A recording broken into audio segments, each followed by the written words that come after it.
Bapak Ibu, kita nih contoh yang sangat buruk. Yang dengan rela hati saya mau berkata pada Bapak Ibu, jangan ditiru. Jadi kami berdua tuh seperti kaca cembung ya. Memang kelihatan jelek, tapi tujuannya untuk menyelamatkan orang yang lagi jalan di tikungan supaya bisa ngelihat. Sebelum lanjut, jangan lupa untuk subscribe channel ini. Terima kasih. Selamat datang di Sudut Pandang Kristen. Sudut pandang kali ini akan membahas tentang pernyataan dari pendeta atau penyanyi rohani Frankie Sihombing dan juga pasangannya yang baru, yaitu artis lawas Feby Febiola, di mana dalam sebuah kesaksian mereka menyebut bahwa mereka merupakan contoh pasangan yang buruk, dan mereka mengkiaskan mereka seperti kaca cembung. Meskipun nampaknya jelek, tetapi tujuannya adalah untuk menyelamatkan orang yang sedang jalan.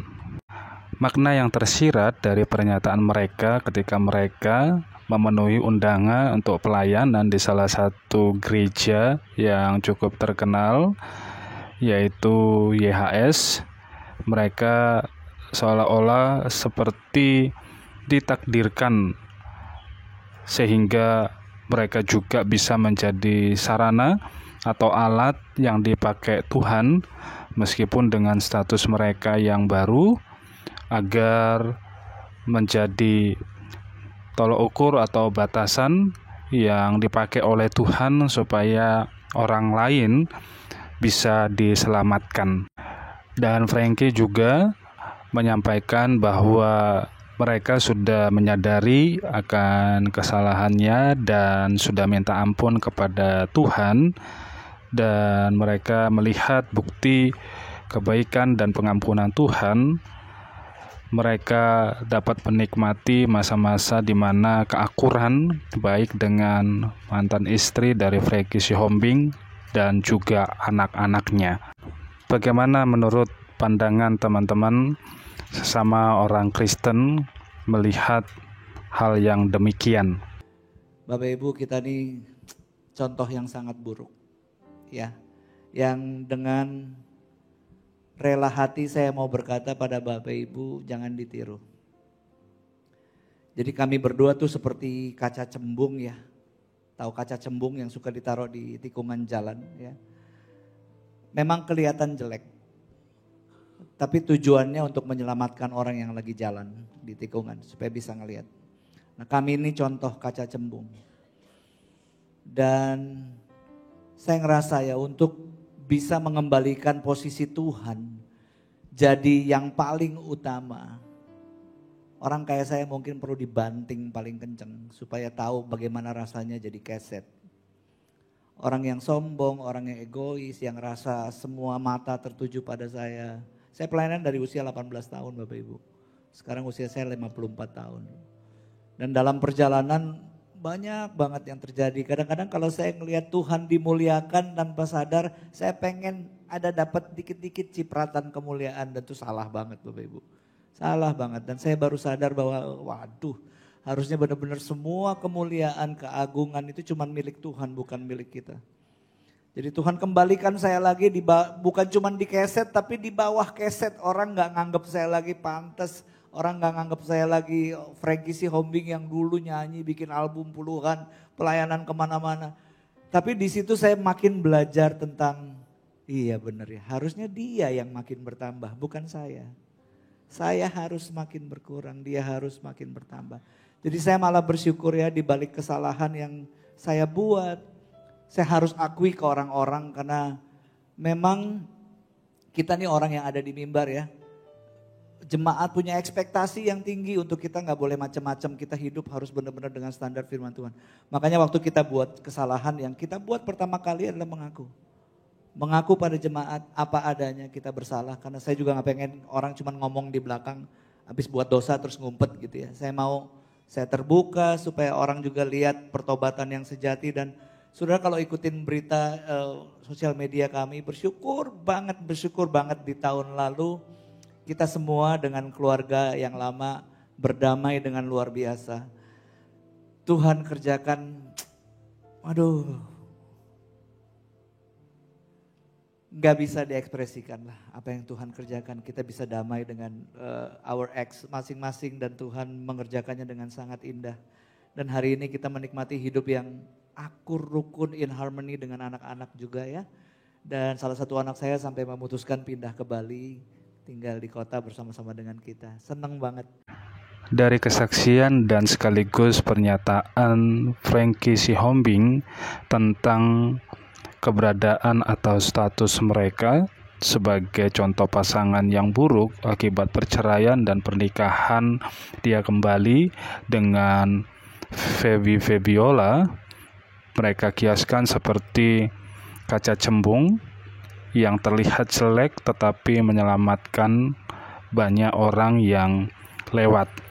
Dari pernyataan kesaksian mereka, nampaknya tersirat makna bahwa mereka senang meskipun mereka jelek dan menjadi contoh pasangan yang buruk, tetapi seolah-olah masih Tuhan pakai sebagai alat Tuhan untuk menyelamatkan orang-orang lain. Nah, ini sesuatu yang sebenarnya tidak dicontohkan oleh Tuhan Yesus di dalam pengajarannya.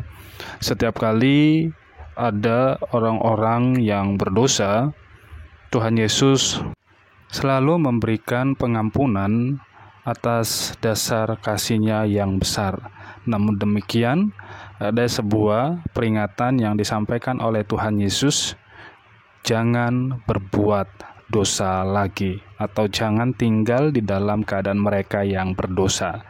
Hal yang berbeda seperti Frankie Sihombing dengan Febiola, mereka menyadari tentang keberadaan mereka, tetapi mereka tetap di dalam status mereka yang sebenarnya Tuhan tidak kehendaki, dan mereka juga menyadari hal yang demikian. Dasar mereka untuk tetap tinggal di dalam status mereka yang baru, karena mereka mengatakan sudah mengadakan pengakuan baik di depan jemaat maupun terutama di hadapan Tuhan, sehingga mereka melihat ketika mereka sudah meminta ampun kepada Tuhan, Tuhan bekerja dalam kehidupan mereka. Salah satu buktinya adalah mereka kembali bisa akur hubungannya dengan ex atau mantan istri Frankie Sihombing dan juga dengan anak-anaknya. Jadi apa yang diajarkan oleh Tuhan Yesus jelas bahwa setiap orang yang mengaku setiap kelemahan dan kekurangannya datang kepada Tuhan, pasti Tuhan akan menerima dan memberikan pengampunan. Yang menjadi catatannya adalah jangan berbuat dosa lagi atau tinggal di dalam keberadaan mereka yang berdosa atau kehidupan lama. Sebenarnya kesadaran diri tentang apa yang mereka lakukan adalah salah di hadapan Tuhan dan menimbulkan banyak kekecewaan bagi kalangan orang Kristen atau orang-orang yang dilayani. Seharusnya menjadi tanda bahwa mereka punya kesempatan untuk kembali memperbaikinya, memutuskan kesalahan yang dilakukan, dan kembali ke kehidupan yang dikenan oleh Tuhan. Memang Tuhan tidak melihat atau mengingat-ingat seberapa kelam, seberapa gelap, seberapa dalam, seberapa jauh kehidupan kita yang lama, tetapi Tuhan tidak ingin melihat kita tinggal di dalam kehidupan kita yang gelap atau tinggal di dalam kehidupan kita yang lama yang tidak dikehendaki oleh Tuhan. Apakah keberadaan yang demikian di kalangan orang Kristen atau di gereja-gereja atau di kalangan hamba-hamba Tuhan, meskipun dia merupakan rekan terdekat dari orang-orang yang seperti ini, layak diberikan panggung, Apakah ini menjadi sesuatu yang mungkin menguatkan atau mengantisipasi agar jemaat-jemaat tidak mengikuti apa yang mereka lakukan? Seharusnya ini bukan menjadi sebuah kesempatan untuk mereka diberi panggung, melainkan dibina dan bisa mengambil keputusan dengan bijak apa yang seharusnya mereka tahu untuk dilakukan, bukan bertahan di dalam keputusan yang mereka katakan tidak bijak, tidak benar, dan jauh dari kehendak Tuhan. Seharusnya mereka mengubah keputusan itu dan kembali melakukan keputusan apa yang seharusnya dikehendaki oleh Tuhan.